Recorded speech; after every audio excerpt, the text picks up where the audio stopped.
नमस्कार, स्वागत है आपका सरोकार में। मैं हूं अमृता राय। आज का सरोकार आपके जीवन के उस पहलू से जुड़ा है जिसे आप हर वक्त महसूस किया करते हैं, जो आपके मन में गहराई तक बसा हुआ है, जिसे आप कभी आस्था का नाम देते हैं, कभी ऊपर वाले का।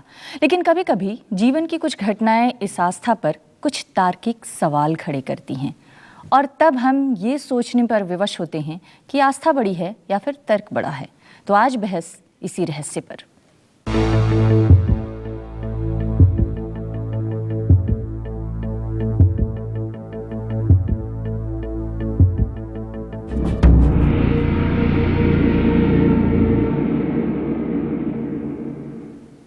और आज इस बहस में शामिल होने के लिए हमारे साथ कई खास मेहमान हैं। हम आपका परिचय करवाते हैं उन मेहमानों से।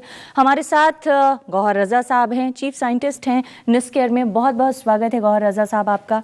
हमारे साथ स्वामी सर्वानंद सरस्वती हैं, कुलपति हैं भारती श्रीपीठम के, नई दिल्ली में। बहुत बहुत स्वागत है आपका स्वामी जी। हमारे साथ मशहूर कवि चंद्रकांत देवताले हैं और भगवान पर कविताएं भी लिख चुके हैं। बहुत स्वागत है आपका।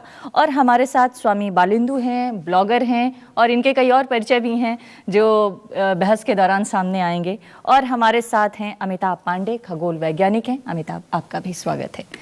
इस चर्चा को आगे बढ़ाएं उससे पहले आइए आपको दिखाते हैं कि तमाम प्रचलित मान्यताओं को कब कब और किस किस तरह से चुनौतियां दी गई हैं। आर्यभट्ट, पृथ्वी अपने अक्ष पर घूमती है, ये खोज करने वाले वैज्ञानिक रहे। ग्रहण लगने की वजह राहु केतु नहीं, ग्रहों की छाया है, और ये घटनाएं भौतिक हैं और इनका ईश्वरीय ताकत से कोई ताल्लुक नहीं है। भारतीय वैज्ञानिक आर्यभट्ट।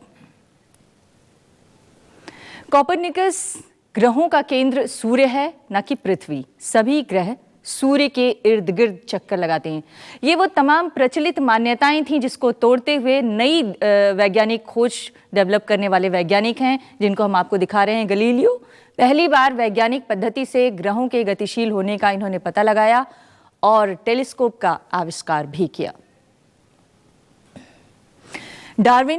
डार्विन मानव विकास के सिद्धांत के लिए मशहूर हैं और इन्होंने इंसान के विकास की थ्योरी दी और प्राकृतिक चयन के आधार पर, यानी नेचुरल सिलेक्शन के आधार पर इंसान का विकास होता है, ये बताया।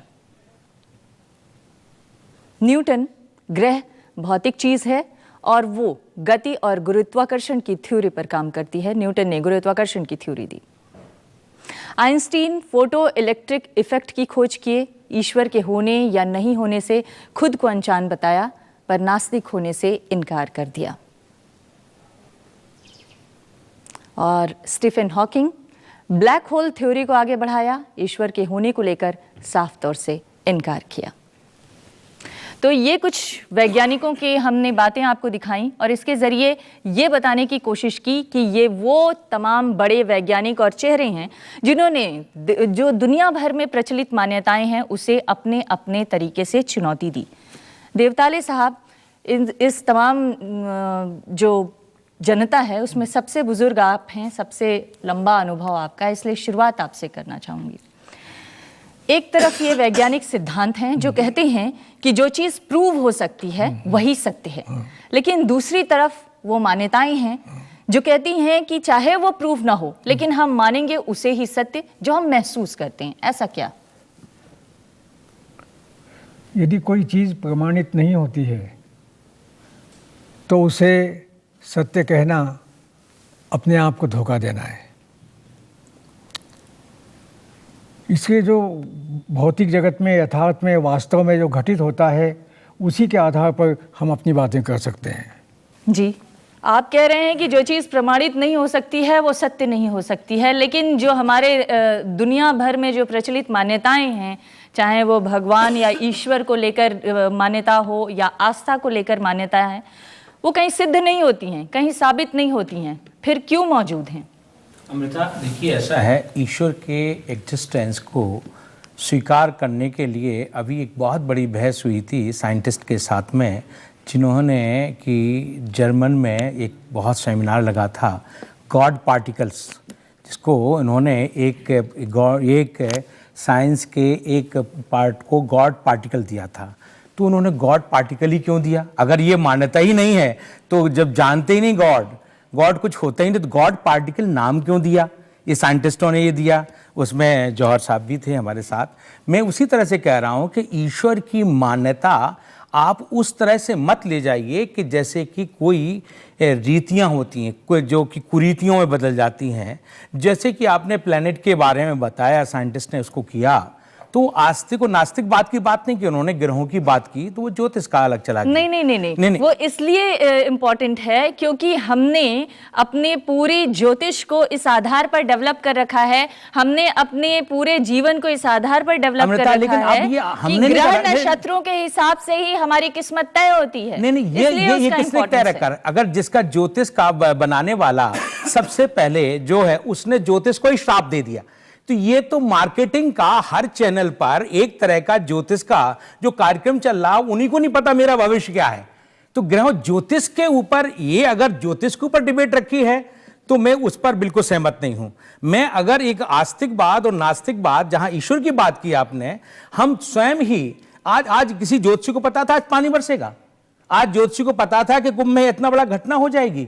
ज्योतिषी जिस तरह से साइकोलॉजी का प्रयोग करते हैं, ज्योतिषी जिस तरह से एक तरह से दूसरे को डराते हैं, ऐसे ज्योतिषियों को हम स्वयं लताड़ते हैं। लेकिन ज्योतिष एक शास्त्र है, उसको अगर आप पढ़ें तो ज्योतिष एक टार्च का काम करती है कि उसने टॉर्च जलाई कि यहां स्नेक है, आप इससे बचकर जाइए। ये ज्योतिष उपाय नहीं है, वही साइंटिस्ट करें जो आपने बताया। लेकिन जो आप बता रहे हैं कि जिस तरह से हमारे बुजुर्ग ने कहा, तो उन्होंने एक ही बात, सत्यम परम धीमहि, ये सत्य है कि आपका एग्जिस्टेंस है, सत्य है कि आप कुछ जो है बोल रहे हैं। जी गौहर साहब, सत्य क्या है? सत्य तो अपने अंदर कुछ नहीं है, हमारी मान्यताएं हैं, और दो तरह की मान्यताएं हैं। एक वो मान्यता है जिसमें सत्य बदलता है, जिसमें हम ये कहते हैं कि आज हमारे पास ये जानकारी नई आ गई है और आज का सच बदला हुआ सच है। दूसरा सच वो सच है जो किसी कुएं के पानी की तरह या तालाब के पानी की तरह है, जो हमेशा स्थिर रहता है, वो उसमें बदलाव नहीं आते। मेरा मानना यह है कि हम डिबेट को, सही बात होगी कि निकाल के ज्योतिष से निकाल के और इस बात पे ले आए कि हमारी आस्था हमें कहां तक ले जाती है, इंसानियत को कहां तक ले जाती है।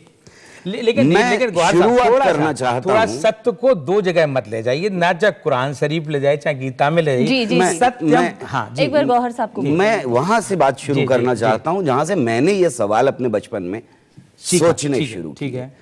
मुझे बिल्कुल शुरू में ये अंदाजा हो गया कि अगर भगवान है, जो सब कह रहे थे चारों तरफ लोग, और फिर भी वियतनाम में बच्चे मर रहे हैं,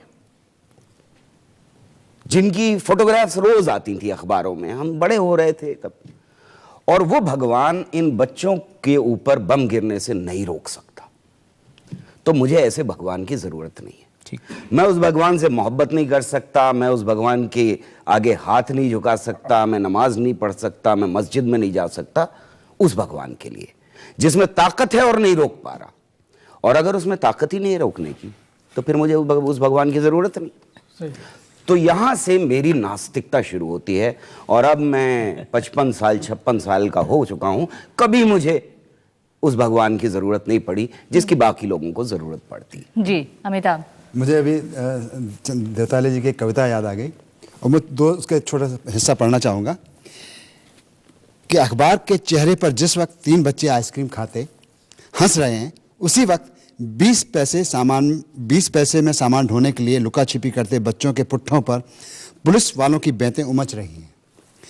ईश्वर होता तो इतनी देर में उसकी देह कोड़ से गलने लगती, सत्य होता तो अपनी न्यायाधीश की कुर्सी से उतरकर जलती सलाखें आंखों में खुपस लेता, सुंदर होता तो वह अपने चेहरे पर तेजाब पोत अंधे कुएं में कूद गया होता। लेकिन अगर वो होता तब तो ये एक जो सवाल है कि अगर वो सर्वशक्तिमान है कोई, जैसा कहते हैं लोग, उसके कोई विज्ञान में कोई भी सर्वशक्तिमान उनका प्रमाण नहीं मिला है, बोलते फोर्स है, कोई ताकत है, तो हम 4-5 फोर्सेस को जानते हैं। एक आपका इलेक्ट्रिक फोर्स था, पहले मैग्नेटिक फोर्स था, दोनों को जोड़ के बना दिया इलेक्ट्रोमैग्नेटिक फोर्स। फिर एक फोर्स था आपका, जैसे नाभिक के अंदर फोर्स मिला, 2 तरह के फोर्स मिले, एक था आपका weak force weak nuclear force, एक स्ट्रॉन्ग न्यूक्लियर फोर्स।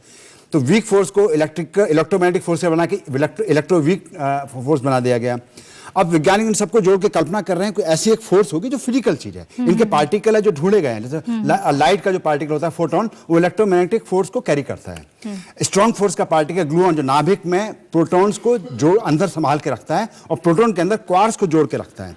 तो ये सारे विज्ञान की तलाश है कि जो दुनिया कैसे बनी, कहाँ से आई, कैसे चल रही है, इसमें किसी भी बनाने वाले का किसी भी तरह का कोई अस्तित्व का प्रमाण दिखता नहीं है। या तो बहुत वो छलिया है, हमसे मजाक कर रहा है, हमें धोखा दे रहा है, और नहीं तो वाकई कुछ नहीं है। और अगर है तो ये सब क्यों हो रहा है? बालेंदु जी, देखिए, विज्ञान तो कहता है कि ईश्वर जैसी कोई शक्ति नहीं है, कोई मास्टर पावर नहीं है, लेकिन आप ईश्वर को मानते हुए फिर उससे दूर चले गए, ऐसा क्यों किया आपने? मैं धर्म को, ईश्वर को, सबको मानता था, बहुत बड़ा धार्मिक था, विश्वासी था, परंतु मैं नास्तिक बन गया। सबसे बड़ी बात यह है कि प्रत्यक्ष को प्रमाण की आवश्यकता नहीं होती और सत्य को विश्वास की आवश्यकता नहीं होती। जहां पर आपसे कोई कहे कि आप विश्वास करिए, क्योंकि जो सत्य है वो तो सत्य है ही है, आग का काम है जलाना, वो जलाएगी, आप विश्वास करो या मत करो, कोई फर्क नहीं पड़ता। आग का जो काम है वो आग करेगी। इसी तरह से जो ईश्वर की बात है ये एक आस्था की बात है, इसमें आप प्रमाण खोजने मत जाइए। वैज्ञानिकों से आप कभी वैज्ञानिकों से ये नहीं सुनेंगे, उनको बहस करते नहीं सुनेंगे। ये काम आस्तिकों और नास्तिकों का है कि वो बहस करते हैं कि ईश्वर है और वो बहस करते हैं कि ईश्वर नहीं है। सबसे बड़ी बात यह है कि आप ईश्वर को शरीर से, इंद्रियों से, मन से, ज्ञान से, बुद्धि से नहीं जान सकते। ये बात धर्म ग्रंथों में लिखी है, ये बात वेदों में, शास्त्रों में लिखी है। फिर मेरे समझ में नहीं आता कि आस्तिक लोग, ये धार्मिक लोग क्यों अपना माथा खोपड़ी खराब करते रहते हैं प्रमाण दे देकर कि ये ईश्वर है, ईश्वर है। अरे भाई, तुम्हारे शास्त्रों में खुद ही लिखा है कि आप ईश्वर को इंद्रियों से, बुद्धि से, मन से, ज्ञान से नहीं जान सकते। ये आस्था और विश्वास का विषय है, आप विश्वास कर लीजिए, बहुत अच्छी बात है। अब उसको खोजने मत जाइए कि ईश्वर कहाँ है। जी, तो दरअसल ईश्वर जो है हमारी तमाम कमजोरियों का एक पुलिंदा है, जिसके आगे जाकर हम उन तमाम कमजोरियों के लिए अपने आप में एक ताकत ढूंढते हैं।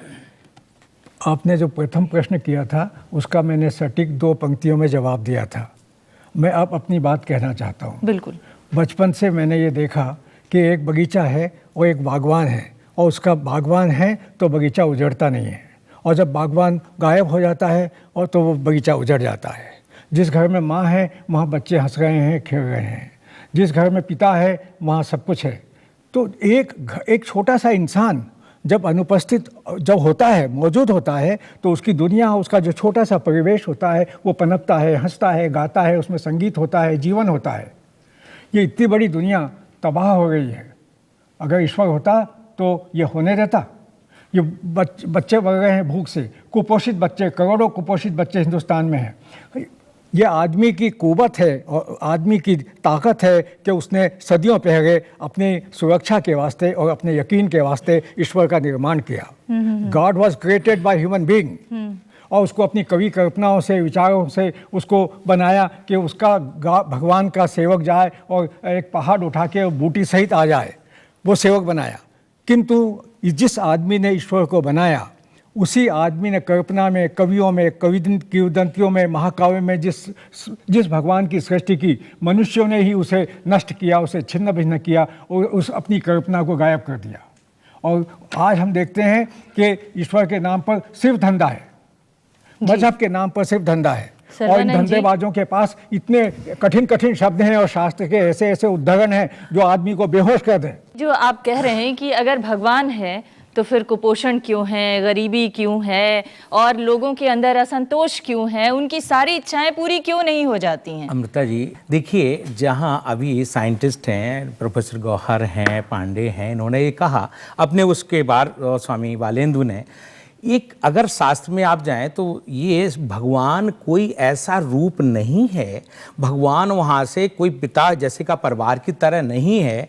उसके यहाँ तो प्रकृति भी है, मनुष्य भी है, जितना एक कीट से लेकर के बहुत कुछ है, लेकिन उसका अस्तित्व ये नहीं कि उसको सुरक्षा के लिए है। भगवान वो पिता नहीं है। किस तरह से भगवान एक ऐसी सत्ता है, जैसे कि आप अमृता हैं, आपको एक नाम दिया आपके पिता ने, हमको सर्वानंद दिया, तो हमारा एक एग्जिस्टेंस है जिसको कहते हैं सर्वम खलु इदम ब्रह्म। नहीं, लेकिन जिसको हम देख नहीं सकते, जिसका हाँ, भगवान वही है जिसको हम देख नहीं सकते, जिसको हम छू नहीं सकते। ये जो मान्यताएं लोगों ने दी हैं कि भगवान मेरे इस तरह के हैं, भगवान मेरे इस तरह के हैं, वो ये मान्यताओं के ऊपर भगवान का सत्य नहीं है।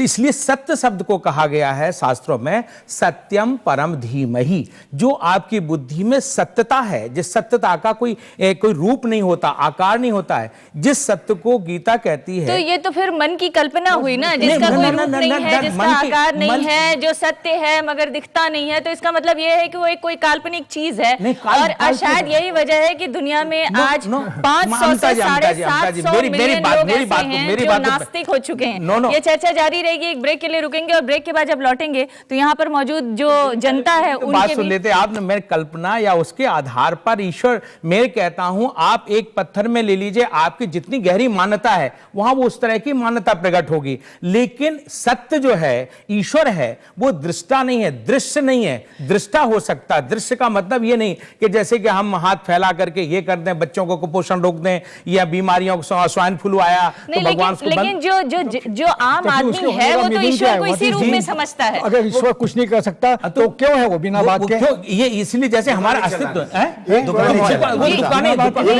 चर्चा जारी रखेंगे, ये चर्चा जारी रखेंगे। फिलहाल एक ब्रेक का वक्त है, ब्रेक के बाद लौटेंगे, ये चर्चा जारी रखेंगे और यहाँ पर जो लोग बैठे हैं उनको भी इसमें शामिल करेंगे। आज हम बात कर रहे हैं भगवान और विज्ञान की। हम बात इस बात को लेकर कर रहे हैं कि क्या भगवान का कोई अस्तित्व है, या जो चीज साबित हो सकती है विज्ञान के जरिए सिर्फ वही सत्य है। अमिताभ, इस वक्त दुनिया में कोई 750 मिलियन ऐसे लोग हैं जो अपने आप को घोषित रूप से नास्तिक कहते हैं और जिनको विश्वास है कि जो साइंस कर रहा है सिर्फ वही सत्य है, भगवान नाम की कोई चीज नहीं है। जो सत्य है वो डेमोक्रेटिक इंस्टीट्यूशन नहीं है कि मतलब के 99% लोग किसी बात को मानते हैं इसलिए वो सत्य है। सत्य भले 1% हो, वो सत्य ही रहेगा। दूसरी बात यह है कि दुनिया के जिन देशों में बात करो, जिन देशों में आप देखेंगे कि ज़्यादा खुशहाली है, जहाँ सोशल सिक्योरिटी अच्छी है, सरकारें लोगों का ध्यान रखती हैं, लोगों की भागीदारी रखती है, लोगों का पूरी बात करती हैं, तो आप देखेंगे कि दुनिया का एक बहुत बड़ा हिस्सा है, यूरोप के कई सारे मुल्क हैं जहाँ पे आप पता चलेगा कि 80% लोग नास्तिक हैं। वो खुशहाल देश हैं। और जो देश जितने ज़्यादा धार्मिक है, इतने कट्टर धार्मिक, उतनी बदहाली में रह रहे हैं। दूसरी बात यह है कि विज्ञान की दुकान की बात चली थी, विज्ञान की दुकान के बदौलत ही हम गुफाओं से निकल के आज यहाँ पहुँच पाएँ। धार्मिक दुकानें तो इंसानों को बर्बाद करके रख दिया पूरी दुनिया में। एक ईश्वर की आप बात करते हैं, वो ईश्वर कैसा ईश्वर है? एक थानेदार की तरह है। उसके हम हाथ जोड़ें, गिड़गिड़ाएं, रोज उसकी तारीफ करें, 4 दिन नहीं तारीफ करें तो नाराज हो जाएगा, हमारा सत्यानाश कर देगा। ऐसा कैसा ईश्वर है ये कि जिसको रिश्वत चाहिए, जिसको हमारा भला करने की रिश्वत चाहिए, प्रसाद चढ़ाना है, पूजा करनी, अपने बाल कटवा देने, किसी को अपने हाथ कटवा देने, किसी को खतना करवा लेना, कैसा ईश्वर है ये उसको खुश करने के लिए? तो ये जो बेचारे मिट्टी के जिनको हमने बनाया, क्या कहते हैं, मिट्टी से बनाया है इनको। और ये मिट्टी से बनाया, एक बनाया था उसने, कहते हैं कि एक शैतान को बनाया था जिसको आग से बनाया था, उसने सारी दुनिया, कहते हैं कि सारी दुनिया को बिगाड़ दिया। तो हमारी क्या गलती है? सजा देनी तो अपने शैतान को सजा दो, या खुद सजा भोगो, खुद जलो नरक की आग में, हमें क्यों जलाते हो? अब पिताजी, मैं एक बात कहना चाहता हूँ कि ईश्वर नहीं है, इसके लिए बार बार विज्ञान की जरूरत नहीं है। सदियों पहले हमारे संतों ने, समाज सुधारकों ने, कबीर ने, तुकाराम ने, चंडीदास ने, इन्होंने सबने कहा है कि ऐसी कोई चीज़ नहीं है। दुनिया कितनी बेवकूफ़ है जो पत्थर पूजने जाती है, घर की चक्की कोई नहीं पूछती, उन्होंने कहा है। ये बहस जो है, और इसके लिए ईश्वर नहीं है, सिद्ध होने के लिए ज़मीन से जुड़ा हुआ आदमी होना चाहिए। मानुष्य सत्य है मेरा, मनुष्य में मेरी आस्था है, शब्दों में आस्था है जो पुरखों ने दिए हैं। संत चंडीदास ने कहा था, मानुष्य सत्य सवार ऊपर तहार ऊपर नहीं। मानुष्य सत्य ईश्वर है। भाषा शब्द की प्रतिबद्धता वो है, शब्दों में, कठिन शब्दों में और चीज़ों को गड़बड़ करके लोगों को मूर्ख बनाना और भ्रमित करना, ये सत्य नहीं है। वो न धार्मिक भाषा है, न मजहबी भाषा है। सत्य जो है वो आत्मा का सत्य होता है, आदमी का, हर आदमी का निजी सत्य होता है। विवेकानंद ने कहा था। बड़े बड़े संतों को मानना है पीछे इसमें। पटक क्या के जो मेरा इंसानी ये कमजोरियां मानना हैं है वो कि- उसको विवश करती हैं भगवान कि को मानने के लिए। हम सिर्फ इसको इस नज़र से नहीं देख सकते कि आज क्या हो रहा है, हमें थोड़ा सा हिस्ट्री में पीछे चलना पड़ेगा। जब इंसान ने सवाल पूछने शुरू किए तो बहुत सारे सवाल ऐसे पूछे जिनका जवाब उसके पास नहीं था। वो सवाल बार बार पूछता रहा। कुछ सवाल ऐसे थे जिनको उसने शुरुआत में ही पूछा कि ये चीज़ें कैसे होती हैं। कुछ सवाल ऐसे थे जिनको क्यों होती हैं से शुरू किया। जो मेटा क्वेश्चन या बड़ा सवाल ज्यादातर धर्मों का है, सभी धर्मों का है, वो बड़ा सवाल क्यों से शुरू होता है। और जब क्यों से शुरू होता है और हम अपनी ज्ञान की सीमा पे पहुंचते हैं, तब जवाब सिर्फ हमारे पास रह जाता है कि ये कोई ना कोई शक्ति है, उसकी मर्जी की वजह से हो रहा है। लेकिन जब हमारा सवाल शुरू होता है कैसे से, तब वो साइंस का सवाल होता है। और वो साइंस का सवाल हमें जब ज्ञान की अपने सीमा पर ले जाता है, तो वो सवाल का जवाब आता है कि आज हमें नहीं मालूम, कल हमारी जानकारी और बढ़ेगी तो हमें पता लग जाएगा। इसलिए जो साइंस है वो ऐसी बॉडी है नॉलेज की जो हमेशा बढ़ती रहती है। और सीमाएं उसकी जैसे जैसे फैलती जाती हैं, वैसे वैसे एक्स्ट्रा साइंस जिसे कहें हम, जो इसमें सारे धर्म आते हैं, उनकी सीमाएं सिमटती जाती हैं। कल तक बहुत सारी भ्रांतियां थी जिन पर शास्त्रों में लिखा हुआ है। स्वामी जी शायद आज उनको ना बताएं आपके सामने कि ये भी शास्त्रों में गलत लिखा हुआ है, ये भी धार्मिक किताबों में गलत लिखा हुआ है। अच्छी अच्छी बातें बता देंगे आप, जी, लेकिन वो बातें नहीं बताएंगे जो बिल्कुल गलत हैं आज के लेकिन हिसाब जो से। प्रचलित मान्यताएं हैं गौहर साहब, उसमें ये कहा जाता है कि साइंस हमें वो बातें बता देता है जो बाहर दिखती हैं, लेकिन वो नहीं बताता जो हमारे अंदर चल रही हैं।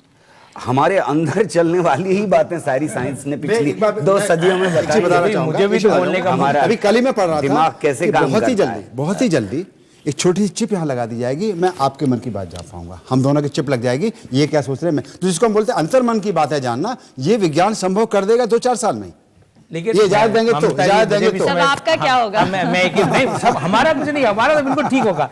सच्चाई ये है कि हमारे ये 4-5 विद्वान, आप भी पांचों में आ गई। एक मैं बता दूं, ईश्वर ने कभी भी, जब ये सृष्टि प्रारंभ हुई, साइंस ये कर सकता है कि एक फूल के कई कलर को सिद्ध करने के तोड़ मोड़ कर दे उसको, लेकिन ईश्वर एक ही काम करता है कि फ्लावर में कई तरह के कलर, एक ही तरह के। आपने देखो दुनिया में जितनी सृष्टि, सबके चेहरे अलग ही अलग, एक ही साचा नहीं है। तो वो जो कुछ भी ईश्वर ना करता है ना संघरता है, ईश्वर आपके अंदर एक प्रसन्नता है, एक हैप्पीनेस है। जो साइंस एक खोज है, तो उस खोज में भी साइंस के अंदर ये बुद्ध नहीं जौहर साहब जहां गड़बड़ आप मेरी मैं बात- नहीं बोला, आप मेरी बात तो सुन लें, यो बुद्धे फिर उसका पर- जवाब दे दें। नहीं मेरी कह रहे, यो बुद्धे पर तस्तुसा। जब मैं इन साइंटिस्टों की बुद्धि के पीछे बैठ करके मैं ही करा रहा हूं, तो ये कौन कर रहा है जिसको जो नहीं, दिखाई नहीं देता है। एक बता दो, इसको मजहब स्वामी या जी। धर्म पर नहीं ले जाएंगे। जौहर साहब प्लीज, यहाँ ये बहुत अच्छी वैज्ञानिक चर्चा हो रही, इसको हम धर्म, मजहब, ज्योतिष, इन सबसे कर्मकांड से अलग हट करके ईश्वर का एग्जिस्टेंस, ईश्वर की सत्ता को दुनिया में साइंटिस्ट हो चाहे कोई हो, सभी स्वीकार करते हैं कि कोई ऐसी सत्ता है जो हमको अपना आज एक मिनट में नहीं करते स्वीकार। एक मिनट में नहीं श्वास करते, आप गलत गलत लोग हैं, कोई नहीं करता। सारे ढूंढने नहीं मिलेगा। नहीं क्यों? करते। श्वास को आप ले मैं सकते इसी हैं, पे तो आने जा रहा था, ऐसी स्वामी चिप जी। लगा। अच्छा बोलिए। मैं तो क्या? सिर्फ इसी चीज पे आने जा जी, रहा जी, था जी, जी। कि साइंस का यह सवाल ही नहीं है कि ईश्वर है या नहीं। इसलिए अगर देखिए जौहर साइंटिस्ट साहब, हो सकता है कि कोई मानता हो ईश्वर को, लेकिन साइंस ईश्वर को मानेगी ये सवाल ही पैदा नहीं नहीं होता, होता, क्वेश्चन क्योंकि ये ही साइंस का आज सवाल ही नहीं है। देखिए न्यूटन, देखिए ये सब ऐसा लोग है, जो सिद्धांत फर्क क्या है, हाँ। फर्क क्या है कि इस ज्ञान में जी, fundamental question of science is to find the truth. Eventually अगर गॉड है या नहीं वो साइंटिस्ट ही ढूंढ के बताएगा। लेकिन yes. एक minute, the approach that we are taking for this discussion is going in a different direction. हाँ. गॉड का डेफिनेशन क्या है, आप उससे स्टार्ट करके गॉड को नहीं ढूंढ सकते हो। You can't start of saying कि भगवान ने वियतनाम में बॉम्ब क्यों गिरा, वहां पे लोग क्यों मरे, उस डेफिनेशन से अगर आप स्टार्ट कर रहे हो तो आप भगवान को नहीं ढूंढ पाओगे। हाँ, आपने तो yes. ऑलरेडी एक डेफिनेशन के अंदर बना दिया भगवान अरे को, भैया, तालियां और अब बजाओ आप कह रहे हो कि चलो इस डेफिनेशन के हिसाब से चलो भगवान को ढूंढते हैं। You have to stop. वाह, You वाह। have to stop that. गजब। You have to गजब और step क्या? back. You have to step back and start from a fresh mind, from the scratch, and try to figure out कि what is God. ये नहीं सोचिए कि क्योंकि वो चीज हो रहा है वहां पे, क्योंकि भगवान ने वो चीज नहीं होनी देनी चाहिए थी वहां पे, इसलिए God does not exist. That is the wrong approach. And I'm very, very clear that अगर भगवान है, मैं अपने आप को एग्नोस्टिक मानता हूं. भगवान है या नहीं, I think it's a very personal question. ना आपके डेफिनेशन से ना आपके डेफिनेशन से मैं कन्विंस हुआ कि भगवान एग्जिस्ट करता है या नहीं. ना आपके टेक्स्ट से ना आपके टेक्स्ट से. Very good, it very is going to be a personal experience for me. My personal experience will determine God exist और नॉट. नहीं, And- लेकिन आप ये मानते हैं कि भगवान है. मैं मानता हूं कि मुझे पता नहीं है. मैं मानता हूं कि आपके डेफिनेशन से मुझे कोई फर्क नहीं पड़ेगा. मैं मानता हूं कि अगर मुझे भगवान मिलेगा तो वो मेरे अंदर मिलेगा, वो मेरे ढूंढने से मिलेगा, आपके बताने से नहीं मिलेगा. Very good. My definition of God is that my relationship with God is going to be my relationship, not based on your relationship. मेरे फादर का मेरे साथ क्या रिलेशनशिप है वो सिर्फ मेरे साथ है. परेशानी है कि हमारा डिस्कशन ही खत्म हो जाता है जो जिस रास्ते पे आप चलने को कह रहे हैं. यानी आपका भगवान आपको मिलेगा, मेरा भगवान मुझे मिलेगा, उनका भगवान उनको मिलेगा. डिस्कशन की पॉसिबिलिटी सारी खत्म हो गई. लेकिन शास्त्रों में उपनिषदों में जो ईश्वर की जो परिभाषा की गई है उस पर आते हैं, जिसका न कोई रंग है, न कोई रूप है, न कोई गंध है, न कोई वो तो स्वाद बता है. तो चुका हूं। सुनिए. नहीं, नचिकेता ने से भी ये सवाल पूछा है ना, ठीक है, याज्ञवल्क्य ने उसका जवाब भी दिया था. ठीक है, ये तो ऑलमोस्ट जिसको फिजिक्स में नथिंग कहा जाता है उसकी परिभाषा लग रही है, जो है ही नहीं. अरे उस ईश्वर सुनिए ईश्वर को उस तरह का बना करके उसके ऊपर ला रहे हैं. सुनिए, मेरी परिभाषा नहीं, ये मेरी परिभाषा नहीं है. फ्लावर में जी, कोई एक बार सुन लेने मेरी परिभाषा दीजिए. नहीं है. जितनी भी परिभाषाएं को अलग अलग तरीके से उन्होंने अपने स्वार्थ के हिसाब से परिभाषित किया है. कोई ज्ञान की तलाश कर रहा था, कोई किसको अपना कोई राज्य चलाना था, सत्ता चलानी थी, उसके लिए एक ईश्वर गढ़ा जो कि डंडा लेके खड़ा हुआ है सर पे. सर फोड़ दूंगा मुझे नहीं मानोगे तो, तुम्हारा गला काट दूंगा मुझे नहीं मानोगे तो. एक ईश्वर वो एक ईश्वर लोग सोचते थे कि मेरे अंदर क्या है जो चला रहा है. ईश्वर लोग कहते हैं कि शायद कहीं वही ईश्वर जैसा इनका एक सवाल था. नहीं, ईश्वर कभी आजकल ऐसा नहीं कहता. ईश्वर की अलग अलग परिभाषाएं अपने अलग अलग स्वार्थों से लोगों ने की हैं, लेकिन मोटे तौर पे सामाजिक तौर पे जिसको ईश्वर कहा जाता है, जो जिसके बारे में सर्वमान्य है, सब लोग, सब गरीब लोग, गुरबे लोग रोज आके पूजा करते हैं, अर्चना करते हैं, अपना धन लुटाते हैं उसके ऊपर, अपना वक्त बर्बाद करते हैं, अपना वक्त बर्बाद करते हैं, और जिसकी दुकानें हर जगह खुली हुई हैं, हर फुटपाथ पे कब्जा होता जा रहा है. जब बच्चों के खेलने के पार्क खत्म कर दिए गए, वहां मंदिर बना दिए गए, साईं बाबा के टेंपल बना दिए गए, ये क्या हो रहा है? यही बात है पर्सनल आस्था की. अपनी आस्था की यही बात आपसे है. ज्यादा कड़क बोल सकता हूं कि ये साइंटिस्ट को ही उस ईश्वर ने दिया जो आप शोध कर रहे हैं, ये कर रहे हैं, और आपको बोलने की ईश्वर ने कहीं थ्रेटिंग नहीं किया है कि तुम हमको ऐसा करोगे तो तुमको डंडा मारेंगे. ये शब्दों का प्रयोग कहीं शास्त्र में नहीं है. देखिए, मैं फिर मनुस्मृति को कोट करूं. हाँ, मनुस्मृति किसको कोट करूं बताइए, किसको कोट करूं? ये हम चर्चा जारी रखेंगे. यहाँ पे जो बहस हो रही है उसमें एक बात तो साफ है. साइंस पर आइए, आइए साइंस पर आते हैं. भगवान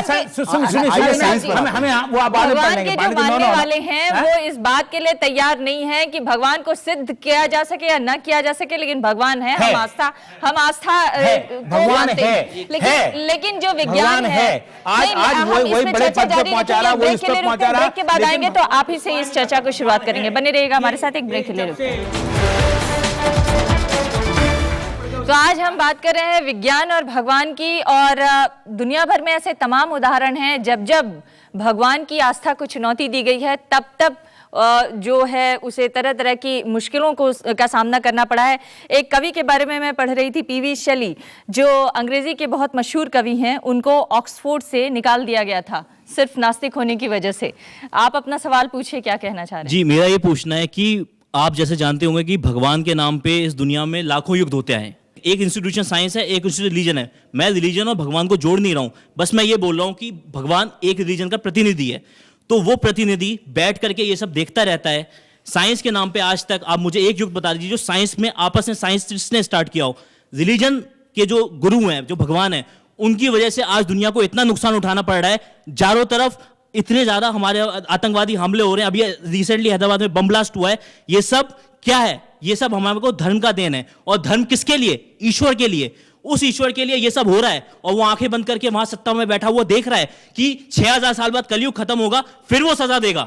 और आज यहां लोग मर रहे हैं. उनको बचाने कौन आएगा? जी इस बहस का कोई अंत नहीं है और जितनी सूक्तियाँ और ज्ञान और पांडित्य का प्रदर्शन है वो मनुष्य के सहज विवेक, सामान्य चेतना और साधारण आदमी की सोच समझ से बाहर है। मेरा फिर अंतिम रूप से ये कहना है कि मनुष्य ने अपनी सुरक्षा के वास्ते, अपने सरोकारों के वास्ते जिस तरह से बीजू का खेत में बना देते हैं, जिस तरह से पत्थर का गांव के अंदर एक गांव का देवता बना देते हैं कि गांव की सुरक्षा बनी रहेगी। काटी गांव जैसे गांव में जहां लोग घास खाते थे वहां भी एक देवता बना हुआ था। ईश्वर का निर्माण किया है और सदियों से उसको बड़ा बना दिया। अब मेरा ये निवेदन है कि उस ईश्वर को मनुष्य ने ही अपनी करतूतों से छिन्न भिन्न किया है। अब आज की बहस से मुझे लगता है कि आप विज्ञान को भी भगवान बना देंगे।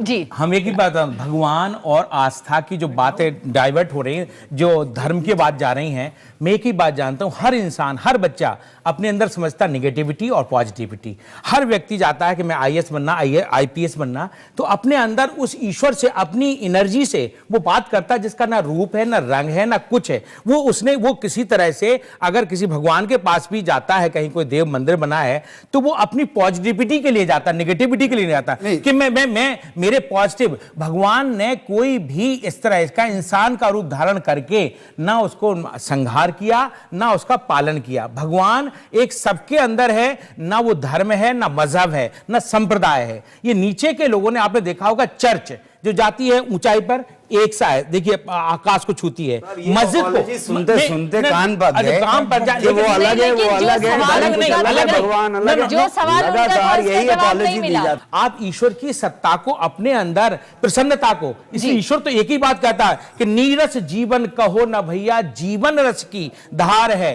नीरस जीवन कहो न भैया, जीवन रस की धार है। इस बहती संस्कृति का ये सपना संसार, जो सपना है। जी अच्छा गाते हो आप, अच्छा गाते हो। एक मिनट एक सवाल ये मजहबी संप्रदाय नहीं। आप ही से सवाल है। हाँ, सवाल मेरा आप ही से बोले। हाँ, यहाँ 4 लोग नास्तिक हैं, एक आस्तिक हैं जी। और मैं आस्तिक- दावे के साथ कहता हूं, जो 4 यहाँ नास्तिक हैं उन्होंने धार्मिक ग्रंथों का अध्ययन बिल्कुल एकदम सिरे से नाकारते हुए करा है, और जो आस्तिक है उन्होंने विज्ञान का अध्ययन नहीं किया है। विज्ञान ने कहीं भी सिरे से ईश्वर को नकारा नहीं। आइंस्टीन ने कहा था मैं नास्तिक नहीं हूं। हाँ, ठीक है, यस। ऐसे बहुत सारे वैज्ञानिक हैं जिन्होंने कहा था कि एक ऐसी शक्ति है, और ये लोग जो बात कर रहे हैं ईश्वर है तो जलाता क्यों है, जलाता क्यों है। मैं कहता हूं आप ऐसी आग बनाइए जिसमें जलने की शक्ति डाल दीजिए, साइंस कदापि नहीं कर सकता। आप हमारे जैसा एक मनुष्य बनाइए जिसमें प्राण डाल दीजिए, आप कदापि ऐसा नहीं कर सकते। आप सूरज बना दीजिए, बहुत अच्छा। आप सूरज बना दीजिए, नहीं बना सकते आप। नहीं, आप जवाब सुनना चाहेंगे? हाँ, मैं जवाब सुनना चाहेंगे? मैं सुन रहा हूं। सवाल जवाब सुनना चाहेंगे? एक मिनट एक सवाल पूछिए। हाँ, सवाल ही पूछ रहा हूं। वो साइंस ने, ईश्वर ने कहीं ऐसा नहीं कहा तुम बम पटकना। ईश्वर ने 4 बार सवाल पूछ चुके, 5वां सवाल पूछना है बाबू। नहीं, आपकी बात को कहना, आपने कहा ना ईश्वर है तो वो मुझे खाना नहीं देता, मार देता है। हाँ। ईश्वर ने कभी ऐसा नहीं कहा कि तुम बम बहुत बोल मारो गए या खाना पांडे दो। जी। ईश्वर ने बुद्धिमत्ता की बात की है, अपने विवेक से। जब वहां आग लग रही थी तो आप घर पे बचाने क्यों नहीं गए? यानी आप अपने धर्म को गलत मान रहे हैं। आप जवाब भी सुन लीजिए अमिताभ। मैं ये जवाब एक कविता से दे रहा हूं, देताले सर की। कानों में आवाज आई मां की थी, धरती पर ढूंढो दुखों की जड़ें यही हैं, जिससे घबराए बाप तुम्हारे तकते हैं आसमान। हमारे सारे सुख दुख की जड़ यहीं इसी जमीन में है, किसी ऊपर आसमान में नहीं है, ना किसी आसमान किसने वाले कहा में। आसमान में? सुनिए पहले सुन लीजिए। ये कविता भी- सुनना भी सीख लीजिए, यथार्थ में जाइए ना, सुनना भी आप- सीख लीजिए, सरोने जी बोलिए। सुनना भी सीख लीजिए। हाँ, सुनना भी सीखिए। धर्मों के अंदर भाईचारा, मोहब्बत भी कहीं कहीं है, लेकिन सारे धर्मों के अंदर नफरत, घृणा दूसरे इंसानों से उतनी ही है जितनी मोहब्बत की बात की जाती है। कोई ये एक बात बार कहीं सुनो, नहीं लिखी एक है। बार सुनिए, अब से धार्मिक धार्मिक ग्रंथ, ग्रंथ, हाँ, एक धार्मिक मिनट, मैं कोट एक- करता एक हूं मिनट, वाल्मीकि बोलिए। रामायण में। सुनिए अब, वाल्मीकि रामायण पढ़ी आपने? नहीं, पढ़ी हमने, वाल्मीकि बोलिए। रामायण में राम एक सुपर्ण खा के नाक कान कटवा देते हैं, सीता की अग्नि परीक्षा लेते हैं राम। सीता मालूम क्या कहती है वाल्मीकि रामायण में? वाल्मीकि रामायण को कोट कर रहा हूं कि तुम तो सुनिए जवाब सुनिए, चीजें कोट कर रहे जवाब हैं ना। सुनिए, आप उस चीज को जवाब कोट करिए। सुनिए, हमसे सुनिए ना। वाल्मीकि रामायण कोट कर रहा हूं उस चीज को मैं। कोट करिए। वाल्मीकि रामायण कोट कर रहा हूं। आप गलत वाल्मीकि कोट कर रामायण रहे या हैं। वेद को आप कोट करिए। गलत इसी कोट कर रहे देश में हैं। वाल्मीकि आप- रामायण को आप- मानने वाले लोग नहीं हैं। आप वेद को कोट करके बताइए, आप कुरान को कोट करके बताइए, जिसे सर्वथा माना जाता है। आज भी इस देश में दिल्ली विश्वविद्यालय में ऐसे लोग हैं जो राम की अग्नि सीता की अग्नि परीक्षा को नहीं मानते, जिसे नहीं हाँ, नहीं मानते। आप वेद और कुरान चाहे को आपका कह दीजिए ये धर्म है, मानेंगे जब जब आपने भी सुविधा चाहे उसको नहीं मानेंगे, सुविधा उसको नहीं मानेंगे। आप अगर मेरी भी पांडे आप जी अगर अमिताभ एक मिनट अमिताभ, देखिए ऐसा सूर्यप्रकाश है कैसे हुई? कि अगर हम बायस्ड स्टडी करना चाहें, आंखें बंद करके करना चाहें, तो फिर हमें धर्म के अंदर कुछ भी बुरा दिखाई नहीं देगा, जैसे ज्यादातर लाखों करोड़ों लोगों को नहीं दिखाई देता है। लेकिन हर धर्म के अंदर नफरत घृणा उतनी ही मौजूद है, वरना मैं अपना धर्म मानूंगा ही नहीं। मैं अपने धर्म को बेहतर समझता हूं दूसरे से, तभी मैं अपना धर्म मानता हूं। दूसरी बात यह है कि धर्म के अंदर हमेशा का सच मौजूद होता है, जो सड़ा गला बदबूदार हो जाता है टाइम के पास होने की वजह से। आप बात कर रहे हैं बेहद पुरानी किताबों की, आप जहर खाना चाहते हैं तो क्या फर्क पड़ता है कि आप किस धर्म का जहर खाना चाहते हैं। जिसका बिग बैंग थ्योरी जो ये मानते हैं, उससे कोई फर्क नहीं पड़ता। नहीं, एक मिनट आप बात यह है कि सारे धर्मों के अंदर नफरत मौजूद है, सारे धर्म मोहब्बत की भी बात करते हैं। जब चाहें तो आप बड़ी नहीं बड़ी जंग शुरू करें। नहीं जवाहर साहब, दुनिया वजूद में आई, दुनिया वजूद में बिग बैंग थ्योरी से आई। और ठीक है, हर आप धर्म मानते हैं इसे? और एक मिनट, बोलने दिया जाए ना। आप ये और बात हर धर्म के, मेरी बात सुन लीजिए, उसके बाद जरूर अच्छा, बोलिएगा। एक हर धर्म के एग्जाम्पल अंदर है ये स्वामी बालेंदु साहब। हाँ। हर स्वामी धर्म के बालेंदु कपड़े, बहुत हाँ। धार्मिक शख्स थे और वृंदावन में धर्म की शिक्षा दीक्षा दिया करते थे, लेकिन अपने नहीं, अनुभवों से इन्होंने सीखा कि धर्म में वो सारी चीजें नहीं हैं जो हमें आगे ले जाए, और अमृता, वो ये नास्तिक हो गए। धर्म का आप तो अपना solution नहीं अनुभव है। बताइए। सुनेंगे कि नहीं? होने दीजिए ना इनको। आप पंडित जी। इनका अनुभव सुनिए, इसके बाद सवाल जवाब होगा। आप अपना अनुभव बताइए। देखिए, सबसे बड़ी बात यह है, आपने भी जो ये कहा कि आप किसी शास्त्र का प्रमाण दीजिए, कुरान के लिए आप पूछ रहे थे कि कुरान में कहीं लिखा है क्या? कुरान में कितनी जगह लिखा है कि जो नॉन बिलीवर्स हैं, नास्तिक हैं, उनको कत्ल कर दो, उनको मार दो। एक सिंगल लाइन बताइए आप। हाँ? एक सिंगल लाइन बताइए। आप कुरान लेकर के आइए। आपने शायद अरुण सूरी की वो किताब पढ़ी होगी, वर्ल्ड ऑफ फतवास, जहां भी तुम नास्तिकों को देखो कत्ल करो। उसकी अगली लाइन आपने नहीं पढ़ी। उसकी अगली लाइन में ये लिखा है कि जंग के मैदान में अगर वो समझौता कर ले तो उनको एकदम सेफ जगह पे ले जाओ। आपने आधी लाइन तो कोट की और अगली लाइन छोड़ दी। अच्छा, सेफ जगह ले जाके कत्ल करो। अगर कुरान है तो ले आइए आप। अरे अगर फिर भी कुरान आप है तो ले फिर भी आइए। आप जंग की अब उसके आप बाद ये बताइए। आप गलत बात कर रहे हैं। नहीं, गलत बात आप नहीं। गलत बात कर रहे हैं। हर धर्म ग्रंथ में हिंसा ठीक है कि नहीं? आपका तर्क ठीक है, लेकिन इनके हिंसा नहीं है अनुभव भी कहीं। सुन लीजिए। हर आपके तर्क हो ग्रंथ सकता में है हिंसा आपके है। अनुभव बात में- है कि आपने पढ़ा हिंसा है से- ग्रंथों में। ये हिंसा से खून से भरे हुए हैं। नहीं, वो आपका हर धर्म ग्रंथ। नो और सारे धर्मों के कपड़े खून से रंगे हुए कपड़े इंसानियत के। क्या बात है? ये चर्चा नहीं, लेकिन सवाल ये है कि हम जिसे मानना दोनों चाहते बात क्या हैं बदल रही है? हम उसे ही मानेंगे। यहाँ पे बात नहीं माने कत्ल कर दीजिए। अमिताभ, यहाँ पे यही कह रहे हैं ना? जो लोगों ना, के हिंसा रिजल्ट नहीं है, है, चर्चा का सुन के डाइवर्जन ऐसा हो ही गया। लग रहा है कि हम सुनिए, जिसे आपने मानना कहा, चाहते हैं ना, हम वही हिंसा ने कत्ल मानेंगे। कर दिए, एक हिंसा ब्रेक और के लिए क्या? रुकते हैं, वही ब्रेक के जवाब बाद हाजिर होंगे, इस चर्चा को जारी रखेंगे।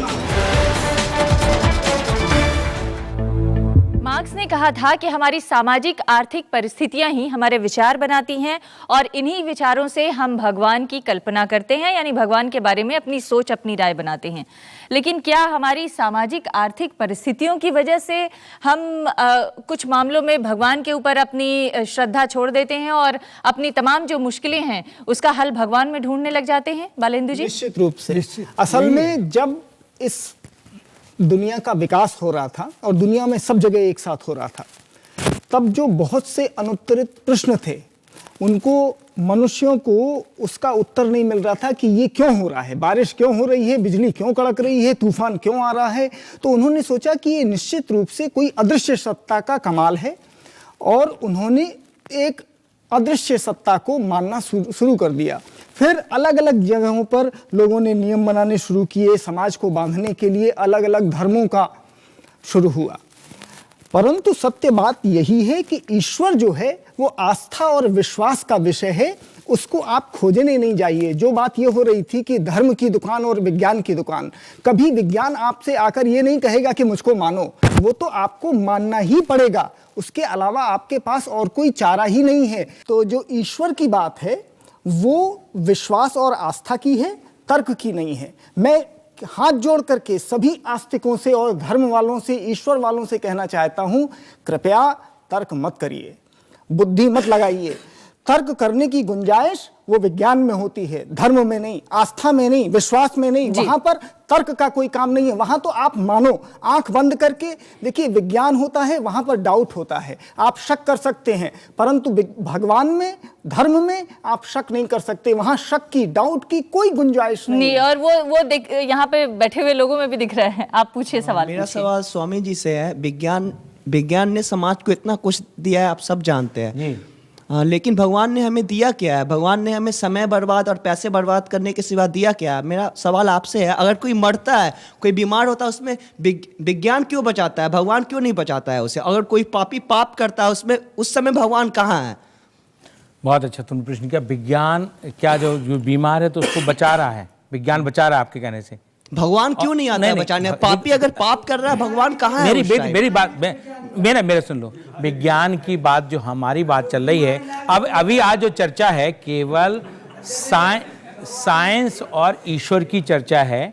तो ईश्वरवादी जो लोग हैं वो केवल, अगर आपकी आस्था अपने अंदर है तो आप ये कह सकते हैं परमेश्वर इसकी अगर आयु जो भी दी है इसको आप बचाइए। हिमाचल में आपने ज्वालाजी मंदिर का नाम सुना होगा सर, वहाँ पे ज्वाला चलती है, वो तो अपने आप जलती है ना, वहाँ तो सारे साइंटिस्ट सब फेल हो चुके ना, लेकिन वो ज्वाला कहाँ से आ रही है? वहाँ पे तो भगवान का कुछ महत्व होगा ना सर, आप बताइए। ऐसी बहुत सारी चीजें हैं जो साइंस एक्सप्लेन नहीं कर पाती, ऐसी बहुत सारी चीजें हैं जहाँ साइंटिस्ट पहुंच के नहीं एक्सप्लेन कर पाते, लेकिन इसका ये मतलब नहीं है कि उनको एक्सप्लेन नहीं किया जा सकता।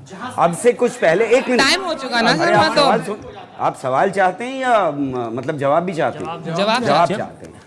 बहुत सारी ऐसी चीजें, जैसे मैग्नेट के बारे में इंसान नहीं जानता था तो सोचता था ये भगवान है, आज हमें मैग्नेट के बारे में पता है। पहले ये सोचता था कि धरती जो है फ्लैट है, आज हमें पता है कि नहीं है फ्लैट, भगवान का बनाया हुआ था। अब हमें मालूम है कि बिग बैंग हुई, उसकी वजह से बनी है ये सारी चीजें। तो जैसे जैसे हमारे विज्ञान की सीमाएं बढ़ती जाती हैं, हम एक्सप्लेन करते जाते हैं। आपको शायद पता नहीं हो कि वहां ज्वाला कैसे चल रही है ना?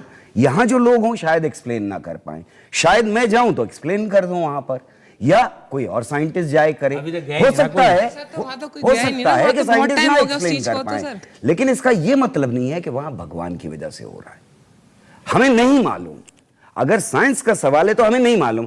आस्था के लिए तो बहुत लोग जा रहे हैं वहां पर, पैसे भी चढ़ा रहे होंगे जी, मंदिर में जा रहे होंगे ना, आप भी गए होंगे, जरूर गए होंगे और पैसे भी चढ़ाए होंगे। पैसे की बात लेकिन जिस दिन राज खुल गया उस दिन आपकी आज तक तो राज खुला नहीं। आज तक तो राज खुला नहीं, भाई आज तक नहीं खुला ना, खुलेगा आज तक नहीं खुला, लेकिन जिस दिन खुल गया। कितने लोगों की श्रद्धा उस चीज से जुड़ी हुई है सर, आप देखिए। ये बहस इंद्र करते थे, ये बहस खत्म होने वाली नहीं है। अमिताभ जी अगला सवाल ले लेते हैं, अगला सवाल पूछिए आप। बारिश हो जाती है, ठीक है ना? तो अब रहस्य खुल गया। अगला सवाल मैं एक क्वेश्चन और सर पूछना थोड़े चाहूंगा। समय पहले हमने एक पार्टिकल के बारे में सुना था जिसे कहा गया था Higgs boson, the God particle. Sir उसका ये था कि वो फंडामेंटल ब्लॉक है, बिल्डिंग ब्लॉक है यूनिवर्स का। तो मोस्ट ऑफ द रिलीजन्स भी यही मानते हैं कि गॉड एक है और उसने यूनिवर्स क्रिएट किया है। तो क्या स्पिरिचुअलिटी और साइंस एक ही सेम पेज पे नहीं है? देखिए उसका नाम क्या है, टेक्निकल नाम है हिग्स बोसॉन पार्टिकल। एक साइंटिस्ट ने एक किताब लिखी जिसमें उसने लिखा, टाइटल दिया गॉड डैम इट पार्टिकल। उसमें हटा दिया लोगों ने डैम इट और गॉड पार्टिकल के नाम से मशहूर कर दिया। ये चले जाइए इंटरनेट पे, आपकी अगर जानकारी उसके बारे में कम है तो बढ़ा लीजिए। उसका नाम गॉड पार्टिकल किसी ने नहीं दिया, गलत कहा जा रहा है। साइंटिस्ट उसको गॉड पार्टिकल नहीं कहते। मैं उसकी प्रॉपर्टीज के बारे में बात कोई कर रहा हूं। साइंटिस्ट नहीं कहता। फंडामेंटल और ब्लॉक तो है सर। स्वामी जी पहले भी गलत कह चुके हैं, अभी भी गलत कहेंगे। गॉड पार्टिकल कहते हैं, स्वामी जी कहते होंगे हिग्स बोसॉन पार्टिकल है। और मुझे शर्म आती है इस बात पे कि मीडिया ने उसका नाम गॉड पार्टिकल दिया, जबकि हमें गर्व होना चाहिए था कि हमारे यहाँ के एक साइंटिस्ट के नाम के ऊपर उस पार्टिकल का नाम है। सर बात नाम, बोस का नाम सुना है ना सर? बात नाम पे नहीं है, बात उसकी प्रॉपर्टीज की है कि उसे फंडामेंटल प्रॉपर्टी कहा जाता है जिसे यूनिवर्स। सुनिए, और भी फंडामेंटल पार्टिकल है। क्वार्क भी फंडामेंटल पार्टिकल है, न्यूट्रिनो भी फंडामेंटल पार्टिकल है, इलेक्ट्रॉन भी फंडामेंटल पार्टिकल है, फोटोन भी फंडामेंटल पार्टिकल है, ग्लूऑन भी फंडामेंटल पार्टिकल है, WZ बोसॉन वो भी फंडामेंटल पार्टिकल है। ये सारे फंडामेंटल पार्टिकल हैं, एक फंडामेंटल पार्टिकल नहीं है। उसको वहां इतनी बड़ी कंपनी में गॉड पार्टिकल क्यों कहा? नहीं कहा, ये मूर्खों ने कहा है। हालांकि जहां पर आस्था की बात है वहां पर कई बार वैज्ञानिक जो खोज है वो तमाम दावे करने के बाद और तमाम सिद्ध करने के बाद भी आस्था से लड़ाई बड़ी मुश्किल हो जाती है। लेकिन एक बात आपसे जरूर जानना चाहूंगी, जाते जाते आपके कमेंट पे ही खत्म करना चाहती हूँ, ये जो संदेह है तमाम चीजों को लेकर, ये हमें आगे बढ़ने की प्रेरणा देता है, शक्ति देता है, और शायद यही संदेह बना रहे तो ये जो तमाम यहाँ पर सवाल उठाए गए हैं उन सवालों का हल आने वाले जीवन में निकल सकता है, आने वाले भविष्य में निकल सकता है। तर्क कुतर्क से कोई समाधान नहीं निकल सकता। धरती, पर्यावरण पर प्रेम और अपने पर विश्वास और अपनी निजी शब्द की आस्तिकता, मानुष सत्य पर यकीन और मानुष सत्य को बित्ता भर बचाने की कोशिश आदमी का काम है। यही उसका ईश्वर है, यही उसकी आस्तिकता है शब्द में, और उसे बाहर मत ढूंढो। अगर बाहर नहीं है तो बाहर क्यों ढूंढो? तो ठीक है, तो यही तो सब कह रहे हैं, यही तो चाहते हैं। और बाकी ये जो मंदिर जो है, ये भगवे कपड़े, ये सब पाखंड है, और ये सब जनता को फंसाने की चीज है। विश्वास अपने ऊपर रखें, दूसरों के ऊपर न रखें, सवाल यही है। और शायद इस चर्चा का अंत भी यही होगा कि विश्वास अपने ऊपर रखें और इसी विश्वास की बदौलत आप आगे बढ़ने की और विज्ञान के हिसाब से तरक्की करने की सोचें। जैसे जैसे विज्ञान आया आपके जीवन में तरक्की आई। जब आप पुरातन पंथ के जमाने से लेके आज तक जो आगे बढ़े हैं, यहाँ तक जो पहुंचे हैं, ये विज्ञान की ही बदौलत है। और शायद अगर आप विज्ञान में इतना ही भरोसा और आस्था रखेंगे तो आने वाले दिनों में आपका जीवन और आगे जा सकता है। बहुत बहुत धन्यवाद आप सभी का इस कार्यक्रम में शामिल होने के लिए। नमस्कार।